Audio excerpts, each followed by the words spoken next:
ketemu bersama saya Roy Sakti dan kali ini saya bersama kembali sama Pak Octavianus, tim lawyer dari Fin 888, korban Fin 888. Dikirain ntar lu lawyernya Fin. Korban. Nah, ini di episode yang ketiga, ya ini episode ketiga kita akan melihat update, ya kan? Update-nya sejauh mana laporan dari paguyuban korban Fin 888 ini sampai sejauh mana sih perkara ini melangkah, ya? Gimana Pak Octavianus? Bisa diupdate dan kemarin tuh kan update yang terbaru, kemudian ada surat dari Singapura berbicara bahwa uang itu ada di hold not dan hold not itu bermasalah. Itu maksudnya gimana? Nah, jadi ini kembali lagi Pak Roy, kita kan selama ini kita tujuannya adalah mencerdaskan para korban. Kita ini mencerdaskan, artinya informasi apa terkait hukum yang seperti apa, kita selalu memberikan pencerahan kepada para korban. Nah, kalau di dalam episode sebelumnya kan saya menyatakan, ayolah korban-korban yang ada di Indonesia, kalian jangan mau dibodoh-bodohi dengan proses yang ada di Singapura. Saya sudah jelaskan kenapa demikian, uangnya ada di Indonesia, pelakunya di Indonesia, korbannya di Indonesia, kenapa nggak proses hukum yang ada di Indonesia?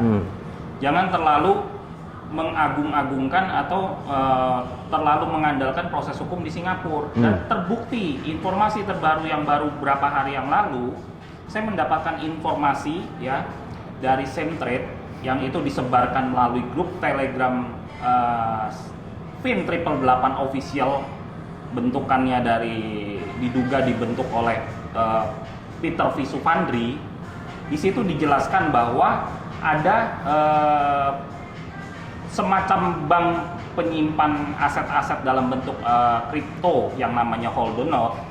Itu dia menyimpan 128 juta US dollar dalam bentuk itu tadi kripto. Nah, ternyata ini apesnya kembali disebutkan bahwa hold not ini juga akhirnya mengalami kepailitan, sedang proses kepailitan ternyata, dan ini baru diungkap. Nah, kepailitan ini sebenarnya berdasarkan dokumen yang dikirimkan kepada kita dan kita bacanya itu melalui grup Telegram. Itu surat pemberitahuannya itu sudah sejak bulan Juni, pemberitahuan hold not itu sedang bermasalah. Tapi baru ditayangkan di bulan Agustus. Artinya ada sesuatu yang disembunyikan dan ini kembali lagi terungkap gitu. Terungkap lagi ya. Ya, ini jadi korban, sekali lagi apa yang menjadi prediksi saya ini tepat gitu loh, bahwa perkara ini yang di Singapura ini hanya akal-akalan saja, hanya untuk mengulur-ulur waktu gitu loh. Itu yang terjadi tentang hold not. Oke. Nah, jadi yang kita tahu berarti ya kita kejar yang di Indonesia aja kan? Kejar di Indonesia, nah, mau. Karena ada duitnya di Indonesia itu. Ya. Nah, kemudian dalam hubungan dengan penyidik sampai sejauh mana sekarang progres kita ini? Baik, sebelum ke penyidik, saya juga ingatkan juga, kemarin di dalam video kan kita menyampaikan bahwa perwakilan 13 kita akan mau ketemu dengan mereka. Iya. Nah, jadi ada update-nya lagi nih Pak Roy. Jadi kemarin setelah kita melakukan pertemuan itu dan kita lewat Zoom itu, kita telah bertemu dengan perwakilan 13. Yang dimana di dalam pertemuan tersebut terjadi kesepahaman visi, misi, dan tujuan. Jadi saya ini ya bisa dibilang kami pada akhirnya menjadi sejarah juga bahwa yang grup selama ini selalu bertikai selama bertahun-tahun ini berhasil kita damaikan. Dan akhirnya ada 6 orang di antara 13 ini yang akhirnya satu visi misi tujuan dan sekarang bergabung dengan kita, grup laporan. Nah itu, jadi mereka memang mendukung proses hukum yang ada di Indonesia pada akhirnya. Nah lalu mengenai update perkembangan di pihak kepolisian, kebetulan hari ini kita baru saja nih, kita bersama tim hukum menyerahkan bukti afidavit yang kemarin kita tunjukkan kepada penyidik, kepada polisi. Kita sudah serahkan. Dan itu udah dianggap sah ya? Dan polisi menyatakan dengan ini sudah valid 100% dan kami akan berkutat dan kami akan menggali sedalam-dalamnya berdasarkan dokumen ini. Itu berdasarkan keterangan penyidik yang tadi kita sampaikan. Jadi penyidik justru setelah kita dapatkan data afidavit tersebut yang kita sudah jadikan apostil, penyidik malah menyatakan kanitnya bertemu dengan saya, Kalau begitu kita akan menggali sepenuhnya dari dokumen ini. Karena dokumen ini sudah cukup valid untuk kita tindak lanjuti dan kita dalami. Dari penyidik tadi sudah sampaikan seperti itu. Oke. Nah sekarang tinggal sebenarnya nih, kan ini TJ, Peter Sufrandi juga belum ada muncul nih ya kan. Sebenarnya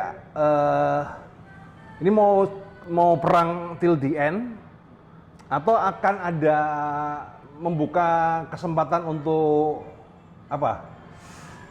Rekonsiliasi, ibarat kata itu restoratif justice itu bagaimana? Jadi gini, Pak Roy. Jadi Peter V. Sufandri dan kawan-kawan juga berdasarkan informasinya juga sudah datang ke Barreskrim dan juga sudah mengeluarkan statement yang cukup menurut kami ini cukup penting sekali karena sudah dengan keterangan Peter V. Sufandri yang diberikan ini sudah membuktikan bahwa kebenaran dari apostil afidavit. Cuman mengenai detailnya seperti apa, karena ini kewenangan penyidik, kami tidak bisa terlalu open. Nah, yang jelas adalah kami simpel kok dari para korban berharapnya adalah tujuan kami agar uang dari para nasabah ini bisa dikembalikan. Jadi sepanjang si para pelaku ini bisa mengembalikan dari kerugian para korban kami masih terbuka dan membuka diri untuk cabut laporan ya. Melakukan restoratif justice, ya kan? Di mana restoratif justice itu ya memungkinkan apabila kita mencabut laporan tersebut apabila permasalahan ini diselesaikan. Gitu. Jadi kita di tim Pak Octavianus ini masih membuka pintu untuk negosiasi untuk pengembalian. Jadi sama-sama tidak dirugikan. Karena kan kalau ini sampai diterusin juga sebenarnya kita semua sama-sama kalah loh ya. Iya, betul. Kalah waktu, kalah habis tenaga ya kan. Ya. Nah, ada istilah kan menang jadi arang, kalah jadi abu. Nah tinggal nanti pihak dari apa ya? Dari terlapor kita menunggu itikatnya terlebih dahulu lah untuk menghubungi kita untuk melakukan restoratif justice. Karena kalau ini pun diteruskan, bukannya saya bermaksud mendahului proses penyidikan, dengan bukti-bukti yang ada ini sudah sangat cukup untuk menyeret nama-nama yang sudah kita tunjukkan kepada publik. Oke. Saya rasa cukup aja ya sampai di sini teman-teman ya. Jadi udah clear dan kita akan tunggu untuk episode berikutnya. Semoga happy ending sih teman-teman ya. Oke, thank you teman-teman. See you. Nah, ya udah, nggak usah banyak-banyak, yang penting kan update ya. Nanti dibikin berseri kan.